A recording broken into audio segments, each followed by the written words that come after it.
거기 우리 빨간 글씨 같이 한번 읽어보실까요? 시작.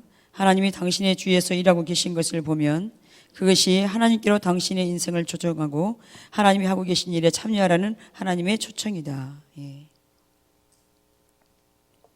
성경은 하나님이 세상에서 역사하시는 일의 기록이다 그랬습니다. 그래서 성경 안에서 하나님은 자신의 목적과 하나님 자신과 계획과 방법을 계시하시는데 그 성경은 어떤 특정한 인물들을 위한 기록한 책이 아니라는 거예요. 우리는 많은 경우에 그동안 아브라함이, 다윗이, 모세가, 바울이 여기가 우리가 초점이 맞춰져 있고 그게 마치 주인공인 것처럼 이들이 이렇게 했다가 아니라 이들을 통해서 하나님이 일하셨다 이게 돼야 되는데 이들이 이렇게 했다. 사람이 주체가 돼버렸어요. 사람에게 초점이 가게 했다라는 거예요. 근데 그들이 하나님의 계획하심에 따라 그들을 초청해 하나님이 그들을 찾아오셔서 그 계획을 알리시면 그들이 기꺼이 동참해서 하나님은 그들의 순종한 그들을 통해서 주의 일을 이루어 가신 거지요. 저와 여러분도 마찬가지라는 겁니다. 그래서 성경은 하나님이 하시는 일과 그분이 각 개인과 갖고 계셨던 관계를 기록한 책이다. 여러분 이게 정리가 되시죠? 어떤 인물에 대한 기록한 책이 아니라 하나님이 하시는 일 그리고 그 사람들과 어떤 한 사람을 찾아오셔서 관계를 맺고 그 사람을 통해서 일하게 가시는 그것을 기록한, 그래서 성경은 초점이 뭔가 하나님과 하나님이 하시는 일을 기록한 것이 바로 성경이라는 겁니다. 여기에 우리가 초점을 맞추고 성경을 읽는 거하고 그냥 우리가 읽는 거하고 다르죠. 자, 여러분 다시 정리를 합니다. 성경이 뭐라고요? 하나님과 하나님이 하시는 일을 기록한 것이라고요. 거기에 맞춰져 있어요, 성경이. 그리고 우리가 성경을 읽을 때도 하나님이 어떤 분이신가, 그리고 하나님이 어떤 일을 행하셨는가, 그리고 나를 지금 어디로 초청하고 있는가, 이런 관점으로 보게 되면 전혀 다른 관점으로 우리가 성경을 이전과 다르게 이해하고 보게 될 수 있을 거라는 거죠. 그리고 내가 지금 이 시점에 하나님 나를 어디로 초청하고 계시고 내가 어떻게 반응해야 될지도 볼 수 있게 되는 거죠. 예. 자, 요즘에는 우리가 세련되니까 저렇게도 해주네요. 예. 자, 여기 지금 보면 그 하나님을 경험하는 삶의 실제 그 7가지 중에서 1번부터 4번이 나와 있습니다. 우리 한번 읽어보시죠. 하나님은 항상 내 주위에서 일하고 계신다. 여러분, 오늘 목사님 설교도 이게 나왔죠? 하나님은 일하고 계신다라는 거예요. 여러분의 직장에서, 여러분의 사업터에서, 여러분의 가정에서, 여러분의 삶의 현장에서 하나님이 일하고 계시는데 중요한 것은 내가 그것을 주시하여 보는 게 중요하다는 거죠. 하나님이 무슨 일을 하고 계시는지. 자, 두 번째, 하나님은 나와 실질적이고 개인적인 지속적인 사랑의 관계를 추구하신다. 하나님이 얼마만큼 우리 개인과 실질적이고 개인적이고 지속적인 사랑의 관계를 원하는가. 여러분 이걸 아는 게 중요합니다. 하나님이 얼마나 그걸 원하시는지, 얼마나 그걸 원하는지 상사병이 나실 정도로 그걸 원하고 계시다는 거예요. 세 번째, 하나님은 당신이 그분의 일에 참여하도록 나를 초청하고 계시다는 거죠. 하나님의 일을 우리 가운데 보이시고 초청하는 거예요. 그 계획을 말씀한다는 것은, 하나님의 일을 보이신다는 것은, 얘야 이게 나의 목적이란다, 계획이란다, 나의 일에 동참하지 않겠냐? 초청하고 있다는 거예요. 보이시는 일은 우리를 초청하고 있는 거죠. 네 번째, 하나님은 자신과 그의 목적들과 그의 길들을 보여주기 위해서 성령님에 의해서, 항상 성령님을 통해서 하시는 겁니다. 성령님을 통해서 성경과 기도와 환경과 교회를 통해서 말씀하신다라는 거예요. 그래서 우리가 하나님 음성을 여러분 절대로 못 들었다고 말할 수가 없어요. 나는 하나님 음성을 못 듣는데요? 아니요. 이미 하나님이 말씀하고 계세요. 어떻게 해요? 성경을 통해서, 교회를 통해서, 하나님이 또 환경을 통해서, 또 뭡니까? 기도를 통해서. 내가 못 들으면 다른 공동체 지체를 통해서 하나님 대신 말씀해 주셔요. 나한테 조언해 주기도 해요. 설교 말씀을 들을 때 깨닫게 되기도 하고요. 하나님의 임재가 강하면 설교 말씀이 더 이렇게 우리 가운데 선명히 비춰지죠. 여러분, 예배가 회복되는 만큼 말씀이 여러분 가운데 잘 깨달아질 겁니다. 아멘이십니까? 여러분, 하나님의 임재가 있으면요 말씀이 깨달아져요. 그렇잖아요. 오늘도 오전 가운데 하나님 말씀이 얼마나 우리 가운데 잘 전달이 되죠? 그랬나요? 예. 근데 여러분 오늘 오전 말씀이 별 은혜가 안 됐다면 여러분 예배를 안 드렸다는 거예요, 그게. 뭘 반증하고 있냐면 여러분이 온 마음을 다해서 예배 안 드린 거예요. 온 마음을 다해서 예배 드리세요. 계속 고민하고 기도하는 가운데 우리 오전 예배도 오후 예배도 하나님 임재하심이 전 너무 감사해요. 정말 예배 인도자들 위해서 더 기도해 주시고요. 그래서 오죽 하면 제가 이 허스키 목소리를 가지고 높은 음도 올라가지도 않는데 내가 같이 예배를 인도해야 되나 어제 내가 얼마나 고민했는지 몰라요. 굳이 안 해도 될 것 같은, 알아서 해주셨으면 좋겠고. 근데 일부 예배 인도자는 안 계십니다 지금. 예. 그래서 우리 모든 예배, 어제 그 나이장막 그 금요일날 기도할 때 그 감동이 있었어요. 유치부 예배부터 모든 예배가 어릴 때부터 이 아이들 가운데 예배 회복에 대해서 집중적으로 가르치고 훈련시켜야 되는, 정말 이것이 우리의 몸에 이렇게 배워져서 어떻게 예배해야 되는가. 오죽하면 예배가 제대로 드리지 않으니까 성전문을 닫아 걸어버렸으면 좋겠다고, 주일날 교회 문 좀 누가 닫아버려라, 나는 너희들의 예배 더 이상 받고 싶지 않다고 그랬을까요? 더 이상 우리가요 습관적인 그 자세로 아무 생각 없이 기대감 없이, 이건 안 돼요. 이제는 안 돼요. 정말 이곳에 모인 여러분만이라도, 우리만이라도 정말 하나님 앞에서 내가 온전한 예배 드리기를 위해서 결단하고 몸부림치고 그렇게 서기를 주님의 이름으로 축복합니다. 우리라도 그렇게 하시자고요. 우리가 금요일날 다희 장로 나오면 우리가 그랬어요. 우리만이라도 그렇게 하자고. 우리만이라도 그렇게 합시다. 다른 사람이 아닌 보여진 나부터 우리 각자가 한 사람 한 사람이 그래 설 때 작은 불이 큰 불을 일으키잖아요. 그 불꽃이 점화되어져서, 저는 요즘에 예배 때문에 막 고민이 쓰고 고통스럽다니까요. 어떻게 하면 예배를 더 회복시킬 수 있을까? 어떻게 하면 그 예배 가운데 하나님 우리 가운데 임재하셔서 하나님의 영광을 보이시고 하나님 운행하시는 이것이 어떻게 하면 더 되어질까? 이것 때문에 저는 요즘에 모든 기도가 그거예요. 하나님 이대로 우리를 두지 마시라고. 하나님 이 정도 안 돼요. 하나님 이게 안 돼요. 우리를 회복시켜달라고. 눈을 떠도 눈을 감아도 아침에 눈 뜨자마자 찬양이 나오면서 또 그게 정말 우리가, 여러분의 눈을 열어달라고, 우리의 눈을 열어서 보좌에 계시는 주의 영광을 우리가 보게 해달라고. 주님 앞에서 우리가 예배할진데 주님이 나를 바라보고 계시는데 내가 어떻게 예배하고 있는지. 여러분 말씀을 들을 때도요, 여러분이 온전히 예배 드리면요 집중이 되지만 예배를 안 드리고 말씀드리면 온통 생각이 분산되어 있잖아요. 진짜 어떤 분 일주일에 한 번밖에 교회 못 오신 분들 계시죠. 그렇다면 진짜 내가 한 번밖에 교회 못 오는데 이 한 번밖에 못 오는 예배를 내가 어떻게 드려야 될까 고민해야 되지 않겠습니까? 우리 오이코스 예배뿐만 아니라 여러분 오이코스 예배만 회복되어 버리면요 오이코스가 든든하게 세워지죠. 그러면 교회는 자동적으로 든든하게 세워질 수밖에 없어요. 그래서 오이코스 예배를 위해서도 정말 고민하셔야 돼요. 은혜 구하고 우리 모두가 다 고민해야 됩니다. 지금은 그것 때문에 고민하면서 어떻게 하면 하나님 예배가 회복될 수 있을까요? 어떻게 하면 하나님 우리 가운데 기쁨으로 임하실 수 있을까요? 하나님 영광으로 임하실 수 있을까요? 고민하셔야 합니다. 우리 그렇게 각자 고민하시자고요. 그렇게 주님을 찾자고요. 다른 대안이 없어요. 그러면 주님이, 우리가 주님이 오시라고 말하지 않아도 그분이 기뻐서 어쩔 줄 몰라 오실 수밖에 없는 거죠. 우리 가운데요. 이게 아니면 더 이상 교회가 아니고 우리는 하나님 기뻐하는 성도도 아니고 우리 예배가 무슨 의미가 있겠냐는 거예요. 이사야에 나오는 마당만 밟는 헛된 예배에 불과할 수밖에 없는데, 이분이 그 숙회를 가면서 박의당 권사님 그 얘기를 하셨어요. 언니 얘기를 하셨어요. 여러분 언니가 이름이 뭔지 아시죠? 박일단, 권사님은 박이단, 동생은 사촌 동생 박삼단.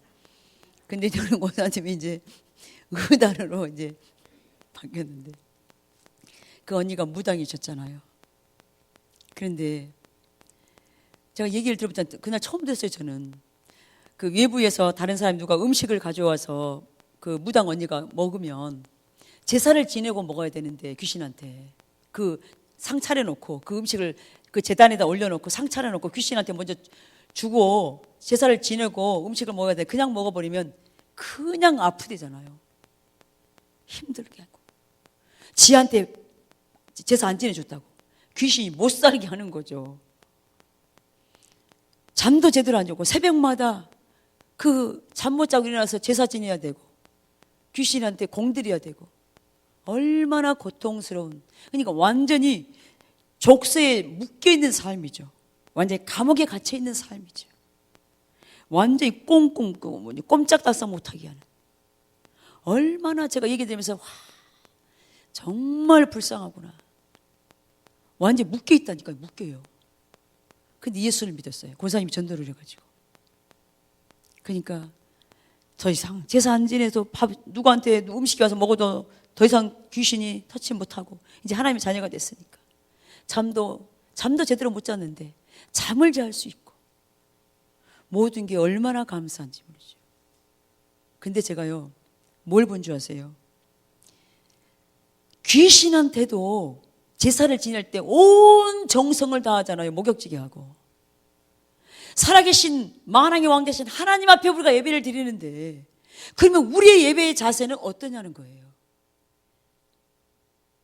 그 지옥에 떨어진 그 귀신한테 허접쓰레기인 그 저주받을 그 더러운 또 뭐가 생각나세요? 다 얘기해 주세요.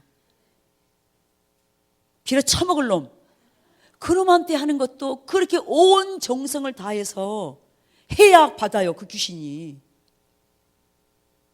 근데 살아계신 하나님 그분 앞에 우리가 예배를 드리는데 우리가 어떻게 드리고 있냐고요. 그 일단이 언니는 귀신 인식이 되는 거예요. 귀신하고 교감이 되니까. 그러니까 그렇게 제사를 할 수밖에 없어요. 제대로 안 되면 가만 놔두지를 않으니까. 그러니까 온 정성을 다 쏟을 수밖에 없어요. 여러분, 근데 왜 우리 예배가 안 되고 있습니까? 하나님과 온전한 교제가 안 돼서 그래요. 하나님을 모르니까 교제가 안 돼요. 그러니까 예배가 마당마다고 왔다 갔다 하고 아무 생각 없이 드리고 예배에 대한 감격도 기대감도 없잖아요. 허접스레긴 귀신한테 드리는 것도 온 정성을 다하는데 우리의 마음이 안 실어져 있잖아요. 여러분 그 무당 언니가 100으로 마음을 안 드리면 귀신이 가만 놔두겠어요? 100을 드려가지고 제사 드리기를 원하죠. 하나님도 우리에게 100으로 온 마음을 들여서 예배하는 그 예배를 받으신다고요. 그 예배를요. 그러한 예배자를 찾으시고 계시고 그러한 자를 기뻐하시고 그에게 임하시는 하나님. 여러분 우리가 섬기는 분이 우리가 믿는 분이 누구입니까? 하나님. 우주 만물의 창조자이신 하나님. 그분이 저와 여러분의 주인이십니다. 그 하나님이 인식되어질 수 있도록 여러분 우리가 하나님을 찾아야 돼요. 예배가 안 드려지고 있습니까? 기대감이 없습니까? 회개하시고 먼저 회개하는 자리로 가세요. 내가 하나님을 떠나 있는 걸 회개하고 내가 하나님을 찾지 않았던 것을 회개하고. 그래서 교회는 다녔지만 나는 내 마음이 하나님을 떠나 있었기 때문에 하나님의 기뻐 받으신 예배가 안 되어 있다. 하나님 내가 그런 예배를 드렸습니다. 용서해달라고. 이제 제가 다시 주 앞에 결단하여 선다고. 은혜를 구하십시오. 은혜를.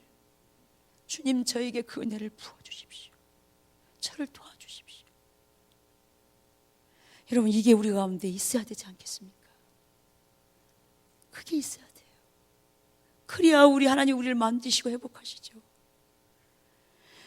그래야 아버지 하나님이 우리 가운데 실제된 삶이 되죠. 우리가 그렇게 저와 여러분 우리 모두가 그렇게 고민하면서 주님을 찾으면서 그렇게 섰으면 좋겠습니다. 예. 하나님은 일하실 때 사람을 통해 일한다는 거예요. 다시 말하면 저와 여러분을 통해서 일하신다는 거예요. 그래서 성경을 볼 때 우리 하나님의 이 세상에서 구속의 역사를 읽습니다. 그러니까 하나님의 그분의 역사, 그분이 어떻게 일해 오셨는가. 우리는 하나님의 역사를 주도하시고 그분이 선택하신 사람들을 역사에 참여시키는 것을 봅니다. 하나님은 그분의 목적을 성취하시기 위해서 그 사람들을 통하여 일하시기를 선택하십니다. 자, 그 예를 들어볼까요? 하나님이 어떤 사람을 통해서 일을 하셨는가? 자, 우리가 잘 아는 노아 할아버지. 하나님이 세상을 심판할 준비를 다 갖추고 계획을 가지고 계셨어요. 세상 사람들이 너무나 죄를 지으니까 더 이상 하나님 두고 볼 수가 없으니까 하나님이 심판할 작정을 하십니다. 그럼 하나님이 임의대로 비를 보내가지고 다 쓸어버리면 되는데 하나님은 절대로 그렇게 일하시지 않는다는 거. 하나님 일하는 방법은 사람을 꼭 찾아와요. 사람을 통해서 그 일을 하게 하셔요. 노아 할아버지를 찾아오셨어요. 그러면서 하나님의 계획을 다 알리시고 방주를 지으라고 하시죠. 그 다음에요, 하나님이 하나님 자신을 위해서 한 나라를 세우고 싶으셨어요. 하나님만을 사랑하고 하나님만을 목적하고 하나님의 뜻 가운데 행하는 그런 백성을 세우고 싶어 하셨어요. 그런 나라를 세우고 싶어 하셨어요. 그래서 하나님이 아브라함을 찾아오신 거예요. 그런 계획을 가지고. 그래서 아브라함을 통해서 그 뜻을 이루기를 원하셨다는 거예요. 그 다음에 근데 그 한 나라를 세웠는데 그 백성이 하나님을 떠나 있네요. 우상을 섬기네요. 자기를 더 사랑하네요. 돈을 사랑하네요. 그러니까 어떻게 합니까? 하나님이 징계하시죠. 그래서 애굽에 400년 동안 종살이를 하는데 그들이 울부짖습니다. 하나님 우리를 다시 구원해달라고. 그 울부짖음을 듣고 하나님이 모세라는 사람을 미리 하나님이 이미 그 출애굽할 걸 다 계획하시고 모세를 이미 광야 가운데서 40년 동안 이미 훈련을 하신 걸 봅니다. 그래서 모세를 통해서 하나님이 그들을 구하기로 작정하시죠. 신약에 와서 하나님은 어떻게 하십니까?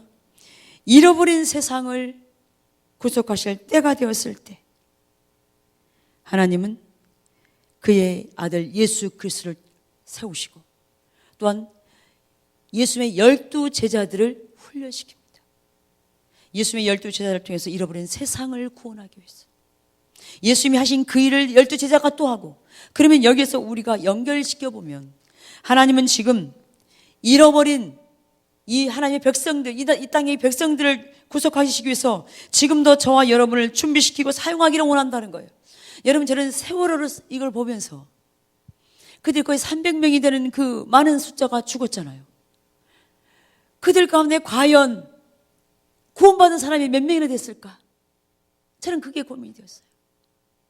그 중에 많은 숫자가 하나님을 모른 채 죽었을 텐데, 그들은 그러면 지옥에 가는 건 뻔했을 텐데, 그들이 1시간 후에 일을 알지 못했을 텐데, 하나님, 우리는 내일을 알지 못하고 1시간 후에 일을 알지 못해요. 우리가 전하지 않아서 저들이 지옥으로 가고 있는데, 지금도 지옥으로 막 달려가고 있는데, 하나님은 잃어버린 세상을 구속하기 위해서 예수님의 12제자들을 그렇게 하나님이 사용하셨는데, 지금 그러면 저와 여러분 가운데 동일하게 하나님이 그 일을 하기를 원한다는 거죠. 우리에게 나가서 예수님을 전하기를 원하는 거죠. 예수 그리스도를. 만남의 축제가 이제 얼마 안 남았잖아요. 하나님 우리 가운데 열매를 주신 건 참 얼마나 감사한지 모릅니다. 많은 열매는 아닙니다. 그러나 화정이라는 열매가 있고, 또 희정도 마찬가지고, 애미교 집사님도 마찬가지고, 그때 다 이렇게 전도돼서, 또 우리 그 건환이도 마찬가지고, 건영이도 마찬가지고, 이런 열매들을 주신 게 얼마나 감사한지 모르겠습니다. 우리가 나가서 누군가에게 내가 만난 예수 그리스도를 전하는 것. 제가 이번에 지난주에 이제 그 제가 이제 친정을 다녀왔습니다. 우리 고모님이 거의 같이 그 시골에 두 분이 같이 살아 계시는데 그 셋째 고모님이 워낙 열심히 특심인 분이에요. 그래서 한 이단에 10년간 빠져 계셨거든요. 워낙 열심히 특심이니까 또 엉뚱한 길로 가요. 잘못하면 자기 열심이 많아가지고. 그래서 10년 동안 친정과 단절을 했어요. 그 이단 대장이 그 친정하고 다 끊으라 그래가지고. 그러니까 우리 영적 분별력이 없으면 그게 옳은 걸로 착각을 해요. 근데 성경에는 그게 성경만 보면 아닌데, 근데 분별력이 가리워지니까 모르잖아요. 그래서 지금으로부터 한 5, 6년 됐을까요? 더 됐나? 다시 돌아왔습니다. 그래서 지금 얼마나 그 은혜가 나를 이렇게 회복하고 다시 이렇게 돌이키게 하신 하나님께 감사하다고요. 그 시골에요, 이제 교회를 채우고 있어요. 교회를 매일매일 전도를 나가니까 소를 많이 키우시거든요. 농사 짓고 맨날 농사 그 때를 놓쳐버린대요. 동네에서 제일 꼴찌래요. 전도하러 다니시느라고.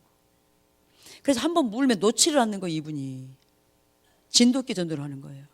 그래서 오토바이를 타고 가는데 오토바이 타고 간 사람은 서라 그래가지고 전도를 하고. 얼마나 잠깐 얘기하라. 그리고 동창들 다 주소 뽑아가지고 다 해가 연락하고, 또 한 살 어린 것 같지, 어린 후배이면 내가 말을 놓겠네 그러면서 말 놓으면서 전도하고. 일단 물었다면 놓지를 않으니까요. 그래가지고 엄청난 숫자가 지금, 근데 그 고모님이 본격적으로 2년이 지나니까 막 열매를 1년 동안은 부지런히 전하겠는데 열매가 없었대요. 그리고 막 갑자기 교회에서 막 설친다는 막 말만 듣는 거예요. 전도하고 다니니까. 그러든가 말든가 나는 하나님 기뻐하신 일 한다. 그리고 했는데 2년 지나서부터 열매가 맺히는데 올해는 막 거두기 시작하는 거예요. 엄청난 숫자들이 막 거두기 시작하는 거예요. 그러면서 이번에 그 얘기를 하시더라고요. 하나님 분명히 너는 뿌려라. 그럼 내가 거둘 거라고. 그래서 부지런한데 그때 그 열매를 보고 그 이번에 가서 그 얘기를 하더라고요. 그 교회에서 제일 먼저 대적을 했대요. 전도하니까.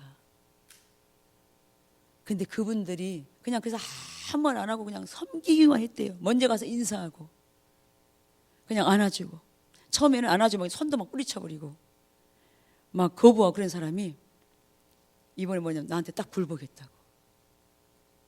손잡고 먼저 아는 척 해주고 받아주고. 우리가 주의를 하다 보면 여러 우여곡절이 있을 수 있죠. 근데 자기가 이단에 빠져있던 그것이 옳은 건 줄 알고 착각했던 그것을 하나님이 돌이키게 한 그 은혜가 얼마나 감사한지를 이제 깨닫고, 이제 올해 76이거든요. 열심히 전도하러 다니더라고요. 소 키우면서, 소 몇십 마리 키우면서 농사 지어가면서, 집은 광주에 가 있어요. 근데 임시로 여기 와가지고 이상한 얄궂은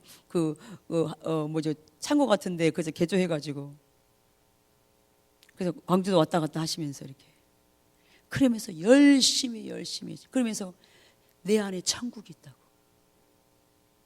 이 기쁨은 어떻게 말로 표현할 수가 없다고. 그래서 주일날 아예 아침에 금식하고 오시는 거예요. 아침 9시부터 나오시는 거예요. 그 전도 대상자들 섬기기 위해서. 그러니까 어떨 땐 점심도 못 먹을 때가 있대요. 전도 대상자들 먼저 섬기느라고 밥 갖다 드리고 섬기고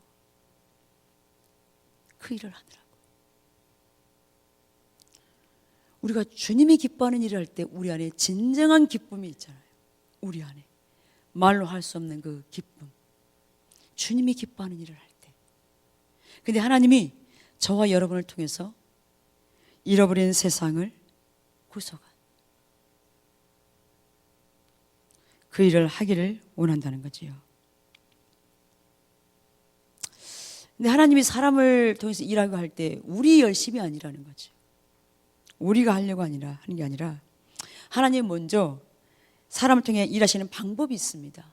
여기 지금 정리가 되는데 어떻게 되어 있습니까? 첫 번째, 하나님의 목적을 알린다 그랬잖아요. 그 사람이 찾아와서. 목적은 왜 알립니까? 하나님 행하심에 동참하라고. 그래서 그 목적을 내가 알고 나서 동참을 그 다음에 두 번째 하는 거죠. 동참을 하면 하나님이 그 사람을 통해서 하나님의 계획을, 목적을 이루어 가시는 거죠.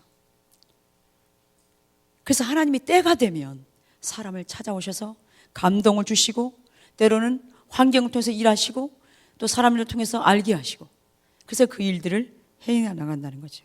근데 이때 우리가 중요한 것은 우리가 그것을 보고 기꺼이 동참할 때 우리는 하나님을 경험하는 자리로 가게 됩니다.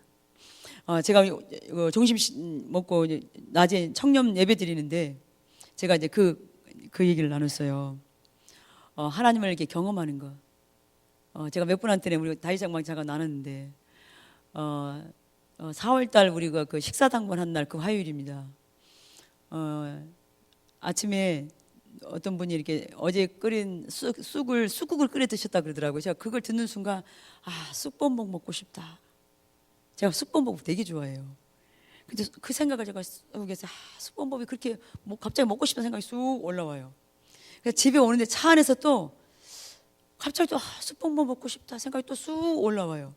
집에 오자마자 우리 며느리가 어머니가 제일 좋아하시는 게 집에 있어요 그러는 거예요. 그래서 쑥떡 그랬더니 어떻게 아셨어요? 근데 갔더니 그럼 뭐가 있었겠어요 집에가? 쑥 개떡도 아니고요, 쑥 절편도 아니고 쑥 범벅이 있었어요. 여러분이 그거 들으면 뭐 그거 가지고 그러냐 그랬겠지만 제가 그때 좀 마음이 좀 힘들었거든요. 마음이 굉장히 제가 좀 낙심이 됐었어요.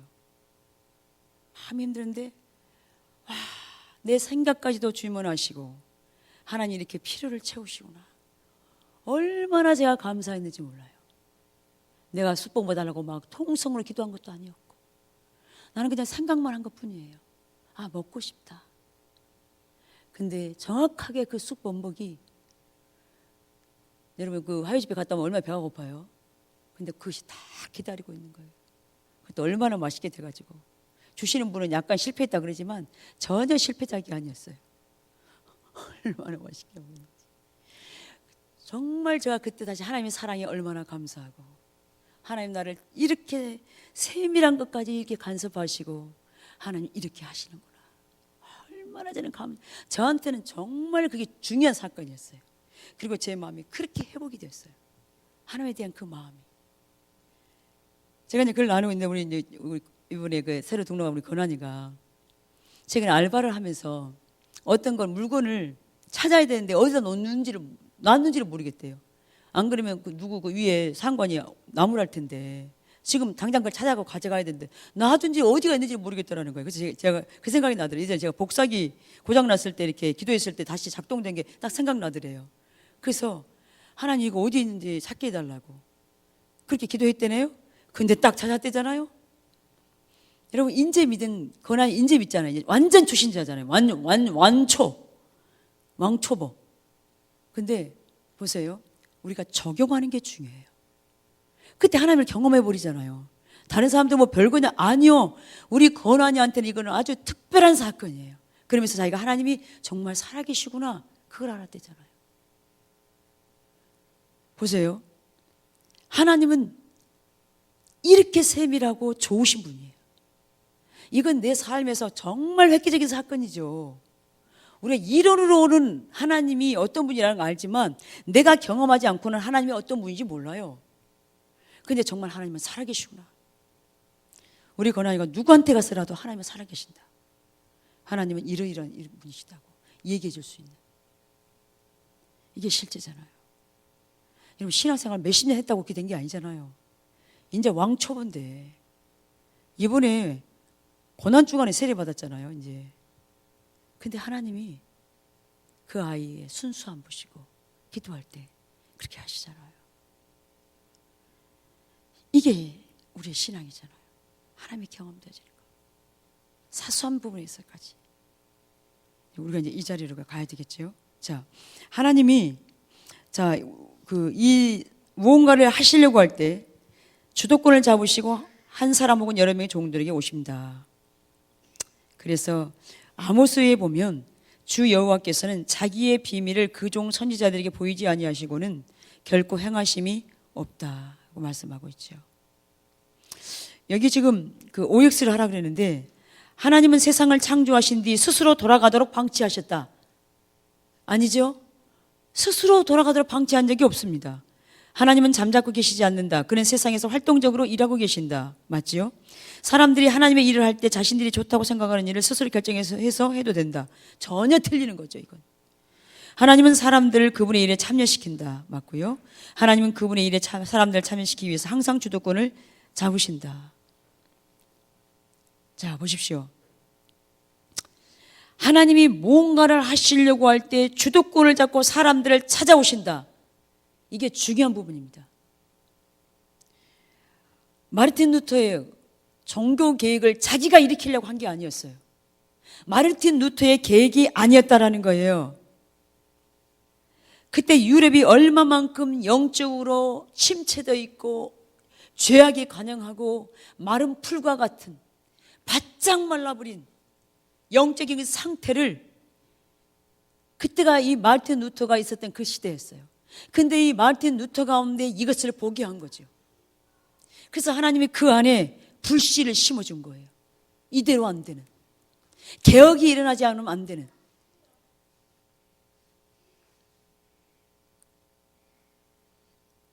하나님의 사람들을 통해서 하나님의 목적을 이루실 때 사람들을 통해서 그걸 보게 하시고 깨닫게 하시고 그 안에 열정과 열망을 심으시고 하나님이 무엇을 원하시는지를 본 그 사람들이 거기에 반응할 때 주의 뜻과 목적이 이루어지는 걸 볼 수가 있습니다. 여러분, 여기에 우리가 이 말씀에 대비를 하면 하나님이 부흥교회를 왜 세우셨겠습니까? 저와 목사님은 개척에 대한 생각이 하나도 없었다니까요. 이름을 부흥교회라고 지어보려고 한 생각도 한 번도 없었고요. 근데 하나님이 강권적으로 오셔서 부흥이라는 이름을 주시고 진정한 부흥이 무엇인지 보는 교회를 세우겠다. 그 부흥을 보려고 사람들이 몰려오게 될 것이다. 진정한 치유와 회복이 일어나게 될 것이고 열방을 섬기는 것은 선교의 전진기지. 그때는 이게 너무나 막연했어요. 어떻게 우리에게 이런 일이 일어날까? 아브라함이 하나님께서 너에게 아들을 준다고 그랬을 때 저는 그 마음이 이해가 됐어요. 어떻게 우리한테 이런 일이 일어날 수 있을까? 똑같아. 자기 몸에, 사람의 몸에 죽어버린 것 같은 그런 상황 가운데 그 말씀을 하시는데 처음에는 와닿지 않을 수도 있어요. 근데요, 점차 마음에 하나님이 주시는 그 믿음이 부어지니까 확신이 되어지는 거죠. 하나님, 그리고 어떻게 합니까? 그걸 위해서 기도하게 되는 거죠. 하나님, 부흥을 주세요. 하나님 약속하신 그 부흥을 주세요. 하나님이 저와 여러분을 이것을 위해서 초청하셨다라는 거예요. 아멘이십니까? 이 부흥을 담는 그릇으로 세우기 위해서 저와 여러분을 초청하셨어요. 그래서 우리가 여기에 모인 것은 우연이 아니고 하나님이 계획하신 바에 우리를 인도하셨습니다. 그리고 지금 오늘날까지 이곳에 있게 하셨습니다. 그래서 우리가 이 분명한 하나님의 계획과 목적을 보고 우리가 기꺼이 동참하고 그걸 하나님 약속하신 부흥을 주세요. 하나님이 약속하셨지요. 그 부흥을 보내주세요. 하나님, 이 지역 가운데, 이 서울 북부 지역 가운데, 이 의정부 북부 지역 가운데 하나님이 그 부흥을 담는 교회를 세운다고 하시는데 하나님, 그 부흥을 주세요. 그 약속을 하나님 이루어 주십시오. 하나님이 약속하셨지요. 우리가 밤낮으로 이것을 가지고 기도해야 된다는 거죠. 근데 여기에 중요한 것은 아까 노아나 아브라함이나 모세가 하나님이 그들을 찾아오셔서 그의 하나님의 계획을 말씀하셨을 때 그들이 어떻게 했습니까? 삶을 조정하고 순종해 갔다라는 거예요. 아브라함은 갈 바를 알지 못하고 자기가 70평생 살았던 그 지역을 떠났습니다. 그게 쉬웠겠습니까? 노아가 미친 소리 들으면서 방주를 지어요, 산에다가. 그게 쉬웠겠습니까? 모세가 40년 동안 광야에서 양만치다가 예굽의 그 모든 학문 같은 모든 것을 다 잊어버렸어요. 근데 부르심을 받았어요. 예굽 왕 앞에 가서 이렇게 얘기하라. 그게 쉬웠겠냐는 거예요. 근데 하나님이 주신 말씀이었기 때문에 삶을 조정하고 순종해 나갔을 때, 근데 대가가 지불이 필요하죠. 이때 대가 지불이 있습니다. 하나님의 말씀에 순종할 때는 절대 대가 지불이 있습니다. 대가 지불을 각오할 그게 되어 있을 때, 대가집을 내가 기꺼이 치를 때 주님이 그 사람을 통해서 주의 일을 이루는 것처럼, 우리에게 하나님이 부흥이라는 약속을 주셨지만 우리가 먼저 하나님과의 친밀한 관계 안에서 내 삶의 예배가 회복되기를 위해서 몸부림치면서 하나님 기뻐하는 자리에 내가 나아가고 하나님 기뻐하는 삶을 사는 것이 우선순위가 먼저 더 돼야 되겠죠. 그러면서 같이 하나님 아버지 우리 가운데 주신 약속을 붙들고 기도하는, 하나님 기뻐하시는 그 다윗의 장막에 기도하는 자리에 모이기를 힘쓰고, 여러분 이 큐티책이요 팔아먹을 수 없어요. 절대 못 팔아먹어요. 안 써요. 이 중고 이 종이값밖에 안 돼요. 큐티 하셔야 돼요. 말씀 보세요. 말씀을 못 보면 분별력이 안 생긴다니까요. 근데 이 말씀 보고 기도하면서 같이 성경 말씀만 보는 게 아니라 기도하면서 그걸 가지고,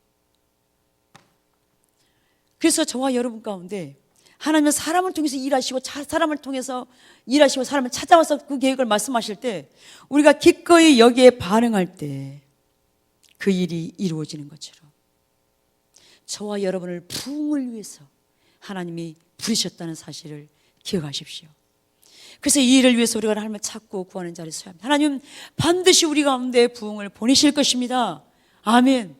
여러분 기도하시는 분은 이게 보이게 돼 있어요. 기도하지 않은 분은 이게 막연해요. 이게 이 부흥에 대한 열망도 없어요. 근데 여러분이 주님 앞에 1대1로 기도해 보세요. 이게 얼마나 여러분 안에서 이게 불타오르는지. 하나님 속히 그 부흥을 보내달라고 기도할 수밖에 없는 거예요.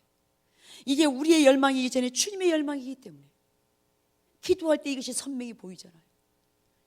그래서 여기 지금 하나님의 사람을 찾아보셔서 사람을 통해 일하신다. 저와 여러분을 통해서 하나님은 부흥을 보내주시기를 원하시고 그 부흥을 보내줄 때 기꺼이 담을 수 있는 그릇으로 우리가 준비되어지기를 원한다는 거죠. 그래서 여러분 기도하십시다. 예, 감사합니다. 보세요. 여기서 반응이 있으면 좋은데요, 아무리 얘기해도 깨닫는 건지 듣는 건지, 전라도 말로 그걸 범벅이라 그래요. 범벅같이 앉아있으면 그래요. 저도 자칫 범벅이 될 수 있어요. 반응을 해주세요. 지금 여러분 하나님 우리에게 기도하는 자리에 초청하고 계시고요. 그리고 그렇게 기도할 때 이게 선명히 보여요, 여러분. 그러면 그 기대감이 있잖아요, 기대감. 표정들은 별로 기대감이 없어요. 예, 기대감이 있잖아요. 예, 하여튼 그렇습니다. 그럼 하나님의 계시가 당신에 대한 초청이다. 여기 계시라는 것은 지금 하나님의 뜻과 계획과 목적을 우리 가운데 알리는 거죠. 지금 오늘 오전에도 그 말씀이 나왔는데요.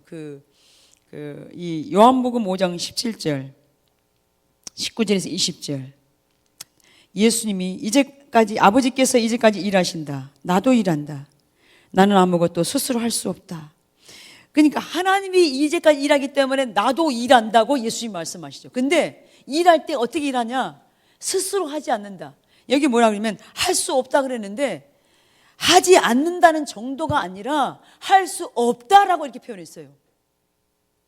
절대 못한다 이 말이에요. 이 말은 스스로, 예수님 스스로는 절대 못한다 이 말이에요.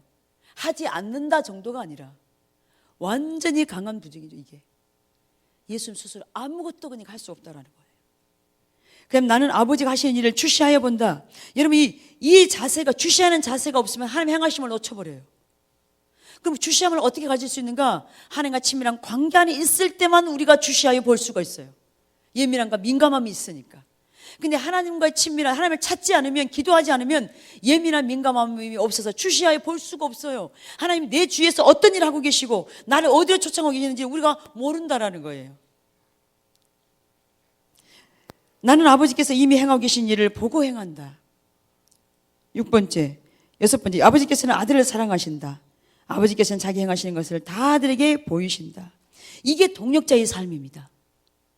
이게요, 요한복음 5장 17절에서 20절, 이게요, 동력자의 삶이 뭔가를 예로 드러났어요. 철저하게 하나님이 먼저 앞서가신 걸 보는 것. 그래서 우리가 예수님은 아버지의 일을 하는 데 있어서 무슨 일을 해야 하는지 어떻게 아셨죠? 예. 하나님이 행하시는 일을 보고 하나님의 일을 행하시는 걸 봤다 그랬어요. 이게 바로 친밀한 관계 안에서 이게 보게 된 거죠. 주시하여 보았으니까. 그럼 예수님이 이것을 어떻게 알 수가 있었어요? 어떻게 반응했어요? 주시하여 보니까 이게 보인 거예요. 그래서 어떻게 해요? 적극적으로 동참하셨죠. 우리가 하나님을 개인적으로 경험하려면 어떻게 해요? 이 순간도 하나님은 내 주위에서 일하고 계신다. 이게 비춰져야죠. 오늘 목사님 오전에 말씀까지 연결되잖아요. 목사님이 직장에서도 가정에서도 학교에서도 하나님이 일하고 계신다. 그러면 하나님이 내 주위에서 일하고 계시는 것을 우리가 어떻게 알 수 있을까? 지속적으로 주님을 찾고 구하는 자리에 가야죠. 그 관계 안에서 우리는 이것을 볼 수 있으니까요.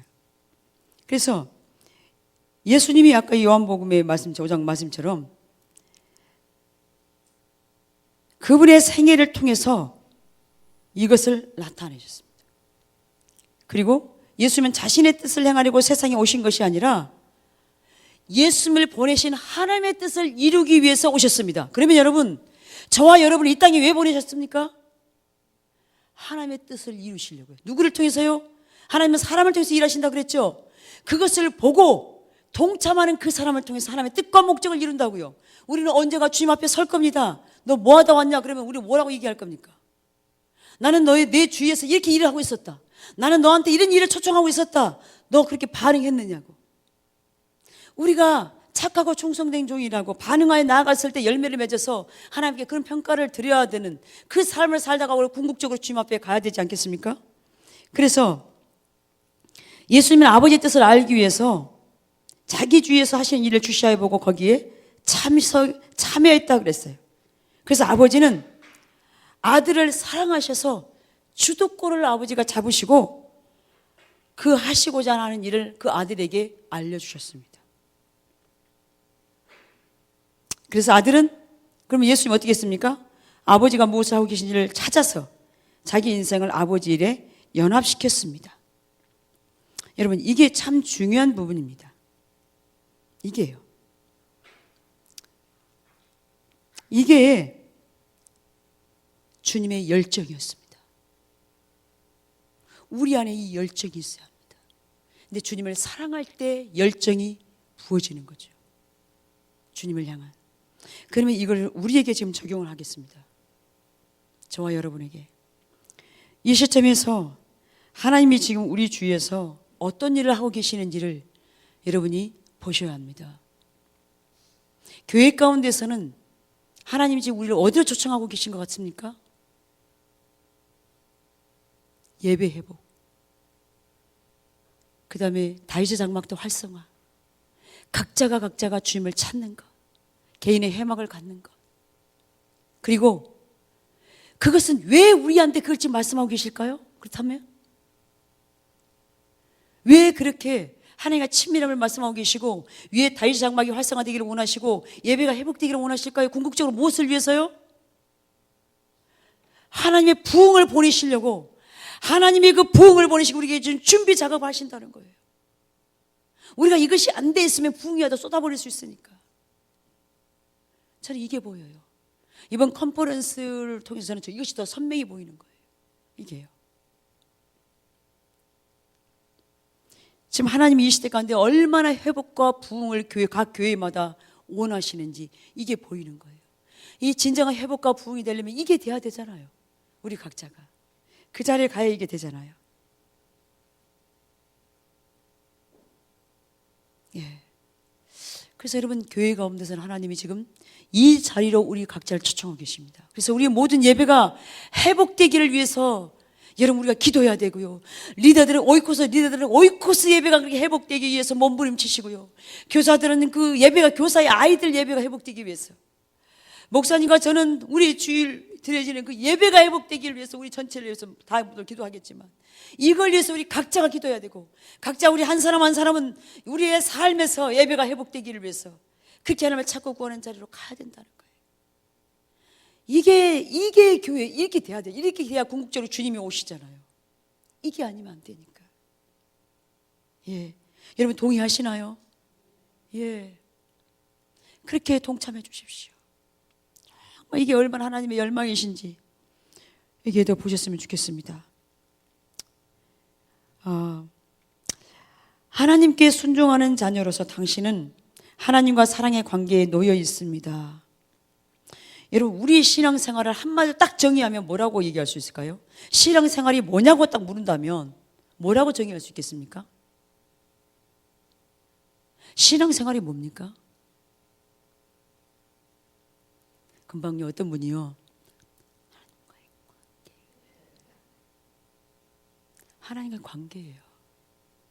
신앙생활은요 하나님과의 관계가 신앙생활이에요. 이 신앙생활이 딱 함축하면 하나님과의 관계인데, 그러면 관계가 하나님과 올바른 관계가 안 돼 있다면 내 신앙생활이 깡통이라는 거죠. 잘못된 거라는 거죠. 하나님과 관계가 돼 있으면 하나님이 우리의 모든 걸 다 알고 계시잖아요. 그 필요를 채우시고 함께하는 것이 경험이 되고 그 하나님을 생각하면 기쁘고 감사하고 즐겁고, 이 관계예요. 관계가 되고 난 다음에 행동이 나오는 거죠. 순종이 되는 거죠. 하나님이 사람을 통해서 일하실 때 먼저 관계가 되어져야, 그래서 하나님이 하나님과 온전한 관계 안에 있는 사람을 찾아오셨잖아요. 노아, 아브라함, 모세, 관계 안에 있는 그 사람들을 찾아오셨어요. 그 다음에 하나님은 당신을 사랑하시기 때문에 당신이 그분의 일에 참여하기를 원하십니다. 그분은 자신이 어디에서 일하고 계심을 당신에게 보여주시고 당신으로 하여금 동참할 수 있게 하실 것입니다. 그래서 여기서 중요한 건 주시하여 본다는 거죠. 주시하여 본다는 거예요. 그리고 어떻게 합니까? 보여지면 기꺼이 반응하고 동참하는 것. 자, 여기 박스에 하나님은 하나님의 계시는 당신으로 하여금 그분에게 참여하는 초청이다. 그런데 그러면 어떻게 동참할 것인가 하는 게 물어야 되겠죠. 자, 엘리사의 사환. 자, 여기를 우리 한번 예를 보겠습니다. 하나님이 당신의 주위에서 일하고 계심에도 불구하고 당신이 그것을 알아차리지 못하는 것이 가능합니까? 당연하죠. 우리가 깨어있지 못하면 전혀 우리가 놓쳐버릴 수 있습니다. 모르고요. 엘리사와 그의 사환이 도단이라는 도시에서 아람 사람들의 군대에 포위되어 있었습니다. 사환은 겁에 질려 있었지만 엘리사는 어떻게 해요? 여유만만했죠. 왜요? 이미 그는 보았거든요. 엘리사가 기도하여 가로되 여호와의 원컨대 저의 눈을 열어서 보게 하옵소서.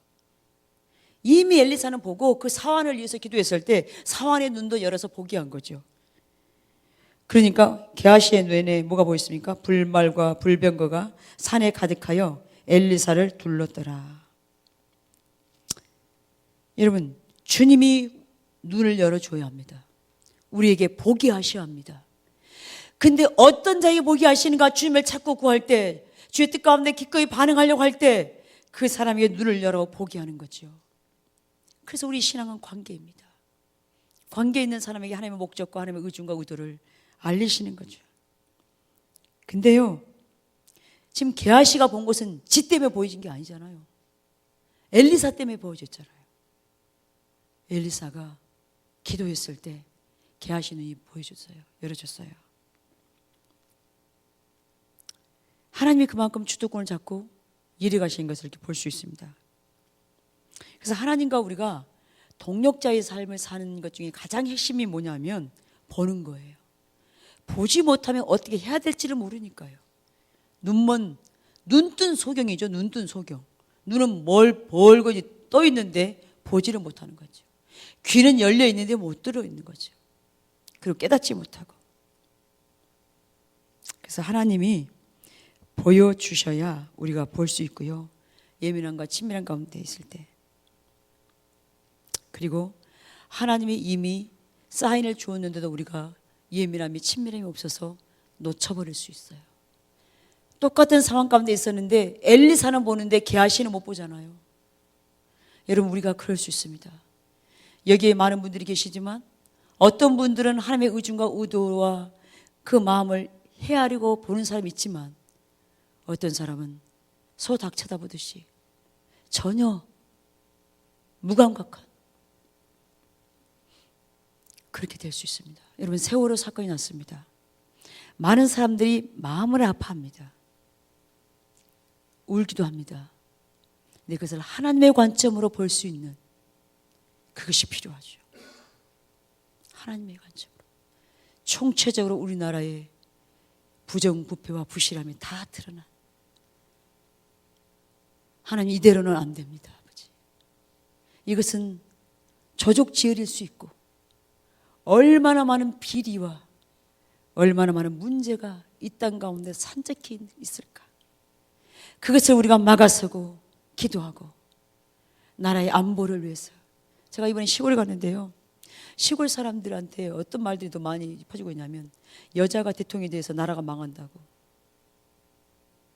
여자가 대통령이 되니까 막 문제가 터진다고, 그런 말들이 많대요.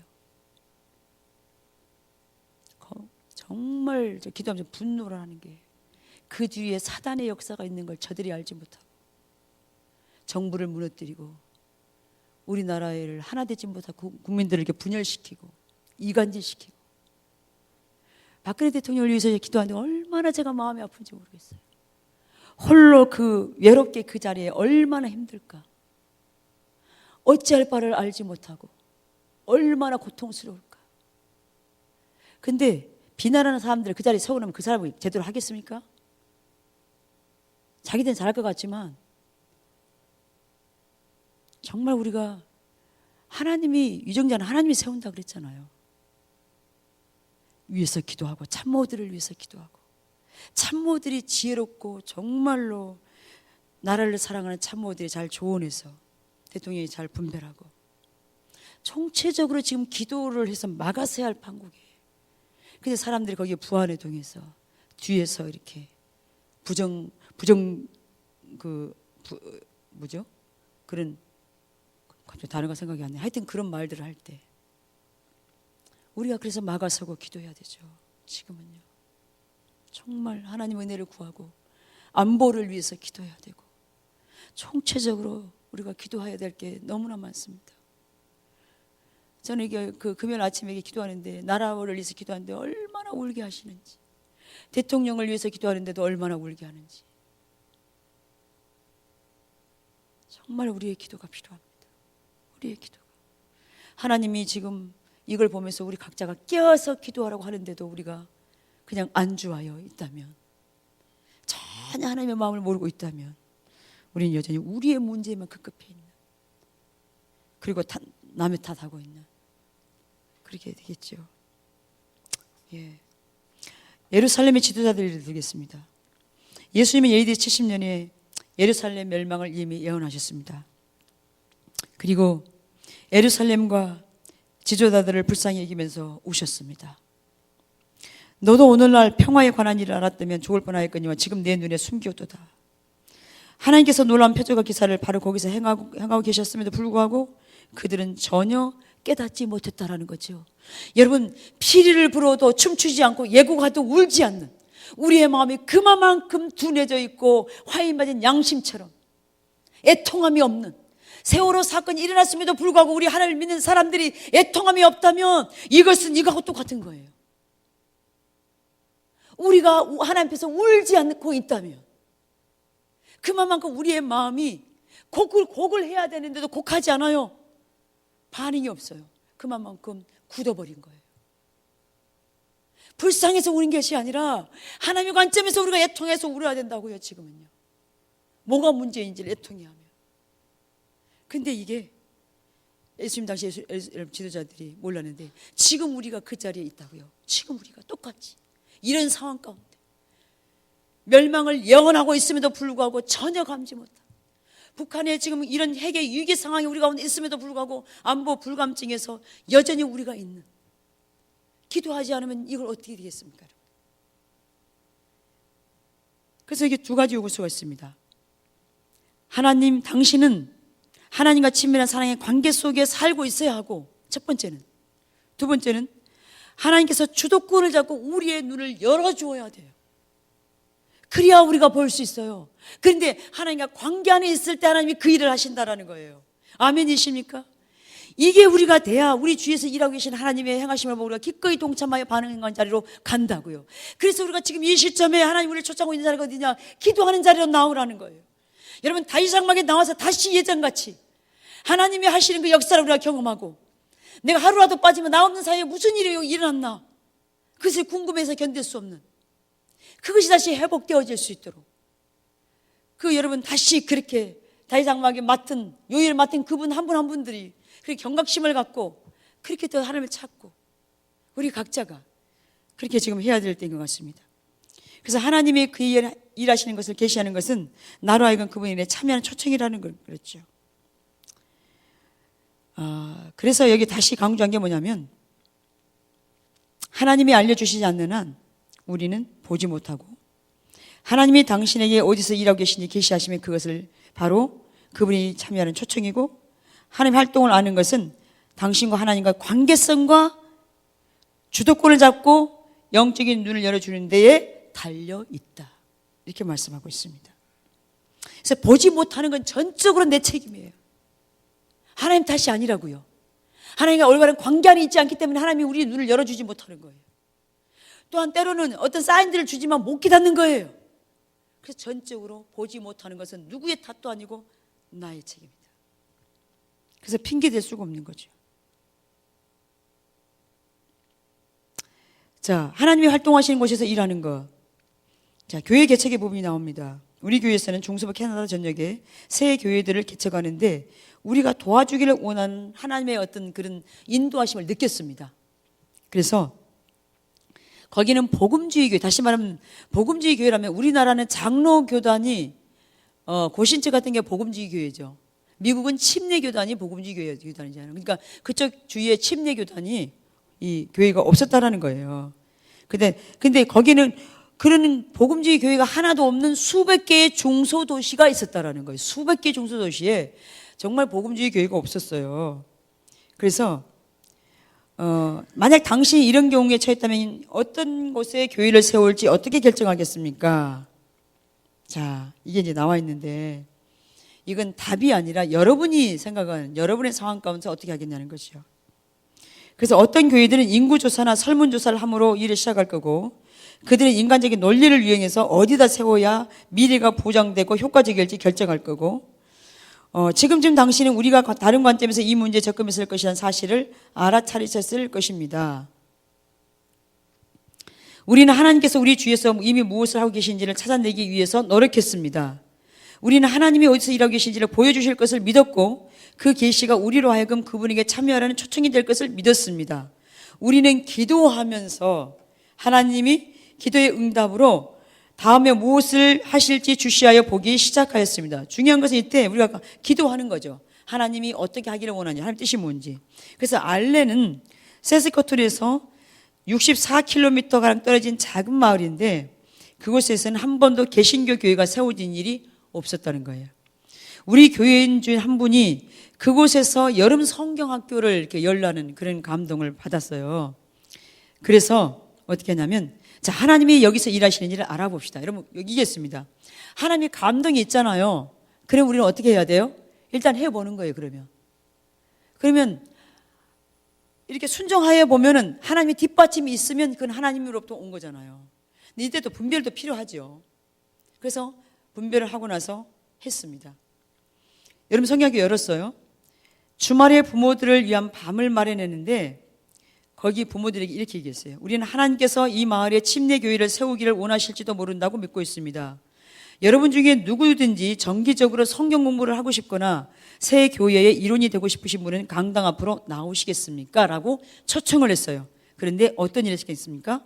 뒤에 있던 어떤 여인이 앞으로 나와가지고 울면서 말하기를, 저는 이 마을이 침례교회가 세워지기를 위해서 30년 동안 기도해 왔다는 거예요. 근데 그것이 지금 응답된 거죠. 여러분, 우리 하나님이 기뻐하시는 하나님의 마음에 있는 것을 기도하는 것은 반드시 이루어집니다. 그것이 언제인지는 모르지만 이 여인의 기도가 30년 만에 이루어진 거죠. 그래서 우리가 하나님이 원하신, 하나님 기뻐하는 그 일을 위해서 응답될 때까지 기도하는 것, 그것이 얼마나 중요한지 모르겠습니다. 근데 바로 그 뒤에 한 할아버지가 또 나왔습니다. 그분도 울고 있었는데 뭐라고 얘기하냐면, 오랫동안 저는 침례교회에서 활동적으로 일했습니다. 그런 뒤 저는 술에 빠져들기 시작했어요. 그러다가 5년 전에 주님 앞에 다시 돌아왔습니다. 그때 저는 하나님이 이 마을에 침례교회를 보내주시기까지 하루에 4-5시간 동안 기도하기로 하나님께 약속했습니다. 그런데 당신들이 거기에 응답한 첫 번째 사람들입니다. 여러분, 침례교회가 들어오게 될 때까지 하루에 몇 시간 기도한다고요? 4시간에서 5시간 기도하게 했어요. 근데 지금 그것이 드디어 이루어진 거죠.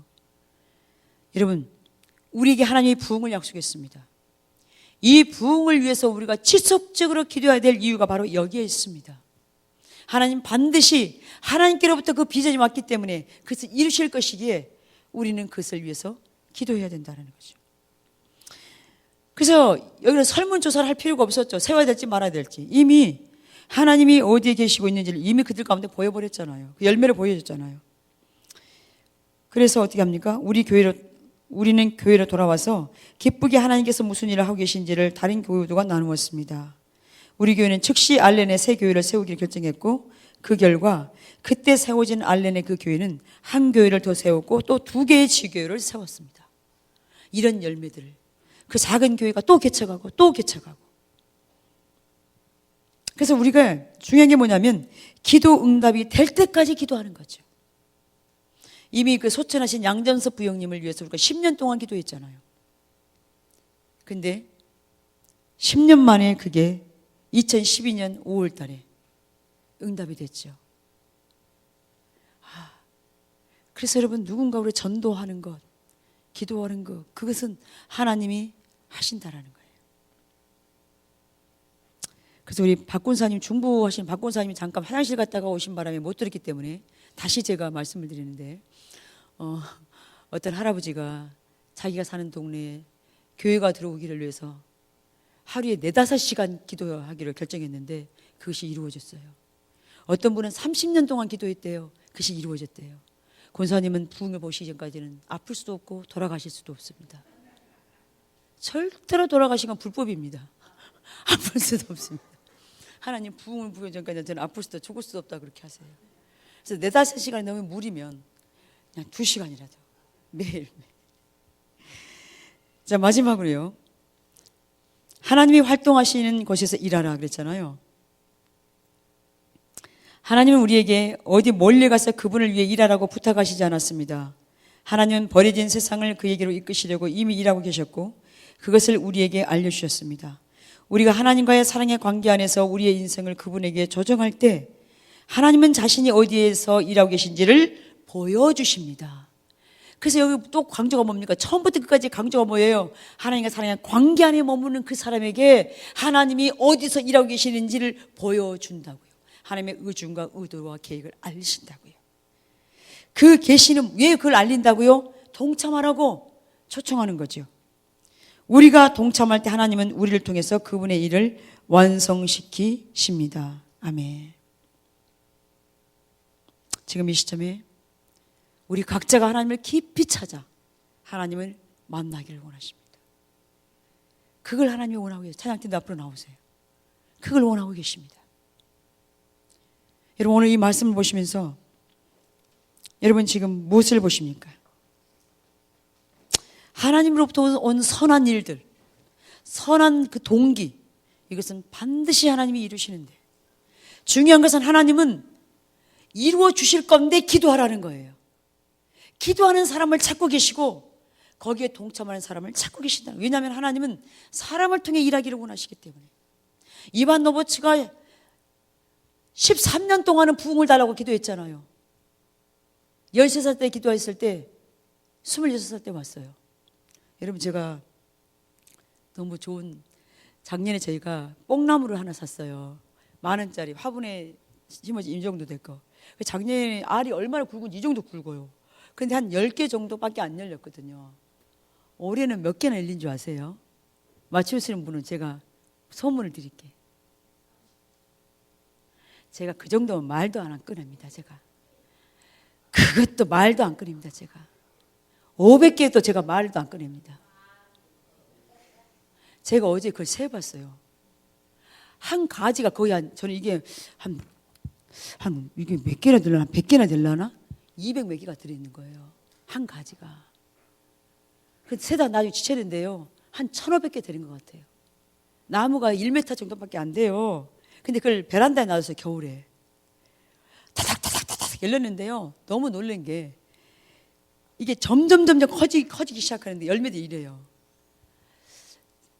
저희가 개척할 때 우리가 인천에 살 때 한 해 전에 호박을 심었는데 호박을 50몇 덩이를 땄거든요. 엄청나게 열리는 거예요. 근데 그 옆에 할아버지가 심은 아저씨가 심은 거기는 호박이 서너 덩이 열리는 거예요. 우리는 얼마나 이게 열리는지. 근데 비결은요, 한약재를 섞였어요. 한약재를 가서 비닐봉지에 묶여가지고 그냥 햇빛에 놔둬버려요. 그러면 그게 썩어요. 그래서 놨더니 얘들이 정신이 없이 열리는데요. 감당이 안 돼. 그래서 그리고 개척을 해가지고 우리가 2012년 3월에 개척했을 때 2011년에 땄으니까 2011년이란다. 뭐 이러나 2001년에 따가지고 그래 이제 가지고 왔죠. 그리고 그 다음에 개척을 하게 됐어요. 그래서 하나님 이게 무슨 사인입니까? 나름대로 제가 보면서 하나님 이런 주렁주렁한 열매가 가지 나무가 잘 안 보일 정도로 맺혀가지고 하나님 이 열매를 우리 가운데 주시옵소서. 하나님 이 열매를 주십시오. 여러분 우리가 그렇게 주님을 찾읍시다. 하나님 우리가 우리는 그렇게 열릴 거라고 제가 상상해 본 적이 없어요. 와 엄청나죠. 근데 하나님 뭐라고 말씀하셨냐면 너희가 상상할 수 없을 거라고. 너희가 전혀 기대할 수 없는 그것, 기대해보지도 않은, 상상해보지도 않은 일들이 일어날 거라고. 그게 부흥입니다. 그걸 위해서 우리가 하나님을 찾고, 근데 부흥을 위해서 하나님을 찾는 게 아니에요. 하나님 그분 자신을 알기를 원하고 사랑하기를 원하고 그분을 기뻐하는 그 자리에 하나님 우리를 그 관계성 안에서 우리를 회복하기를 원한다는 거예요. 그래서 우리가 모두가 그 자리로 가기를 주님으로 축복합니다.